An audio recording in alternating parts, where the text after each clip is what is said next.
High everyone, आज चाहिँ हामी तपाईहरुलाई जर्मन ल्याङ्ग्वेजको डेमो क्लास दिन गइरहेको छौं हब इन्टरनेशनल एजुकेसन बुटोलमा र तपाईहरुलाई आज जर्मन ल्याङ्ग्वेजमा आफ्नो सेल्फ इन्ट्रोडक्सन चाहिँ कसरी दिने भनेर तपाईहरुलाई आज यो डेमो क्लासमा सिकाउन गइरहेको छु।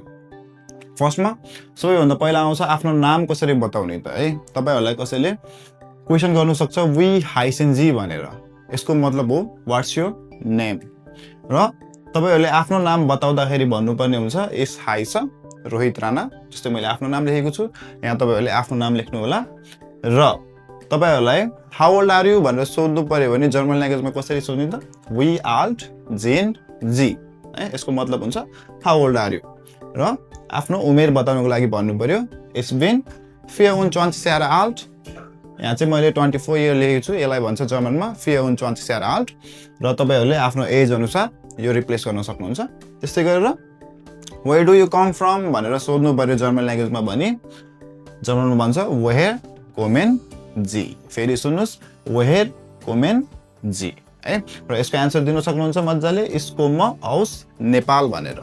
र त्यस्तै गरेर तपाई कहाँ बस्नुहुन्छ या अर्थात where do you live भनेर जर्मन ल्याङ्ग्वेजमा सोध्नु पर्यो भने क्वेशन आउँछ wo wohnen Sie है। सुन्नु सिम्पल छ र आन्सर दिन सक्नुहुन्छ इस वन इन बुटोल गरेर। जस्तै म बुटोलमा बस्छु त्यही भएर बुटोल। तपाईहरु काठमाडौँ बस्नुहुन्छ भने इस वन इन काठमाडौँ भन्न सक्नुहुन्छ हैन। जर्मनमा बस्नुहुन्छ भने इस वन इन डोइचल्यान्ड भन्न सक्नुहुन्छ। त्यस्तै गरेर तपाईको अकुपेसन के हो त भनेर सोध्यो भने जर्मनमा कसरी सोध्छ वास जेन जी फोन बेरुफ है। र यदि म चाहिँ स्टुडेन्ट हो या फेरि टिचर हो भन्नु पर्यो भने तपाईहरुले नर्मली भन्न सक्नुहुन्छ इस बिन स्टुडेन्ट फोन बेरुफ यदि तपाई केटा हो भने है। यदि तपाई केटी हो भने is been student in phone बेरुफ। सिम्पल छ।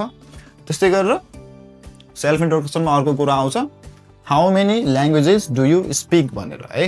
यदि जर्मनमा तपाईले सोध्नु पर्यो कसैलाई कतिवटा ल्याङ्ग्वेज बोल्नुहुन्छ भनेर भने कसरी सोध्ने त वी फिल स्प्राखेन स्प्रेसन जी। फेरि सुन्नुस् वी फिल स्प्राखेन स्प्रेसन जी है।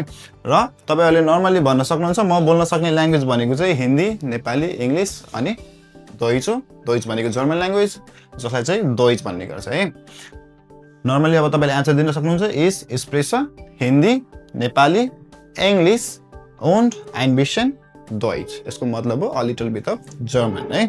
त्यस्तै गरेर अर्को आउँछ लास्टमा What are your hobbies भनेर सोध्नु पर्यो भने जर्मन ल्याङ्ग्वेजमा कसरी सोध्ने त was sind ihre hobbies है। was sind ihre hobbies र आफ्नो हबीजहरु बताउनु पर्यो। जस्तै मेरो हबीज भनेको फुटबल खेल्नु हो, म्युजिक सुन्नु हो र ट्राभलिङ गर्नु हो। त्यस्तै गरेर मैले यहाँ लेखेको छु meine hobbies sind Fußball zu spielen, Musik zu hören und reisen है। यसरी तपाईहरुले आफ्नो जर्मन ल्याङ्ग्वेजमा सिम्पली इन्ट्रोडक्सन दिन सक्नुहुन्छ। र तपाईहरु यसरी नै जर्मन ल्याङ्ग्वेज सिक्न चाहनुहुन्छ इजी वे र इफेक्टिभ वेमा भने तपाईहरु hub international education Butwal consultancy visit गर्न सक्नुहुन्छ। तपाईहरुले यहाँ राम्रोसँग आफ्नो जर्मन यात्रा सुरु गर्न सक्नुहुनेछ।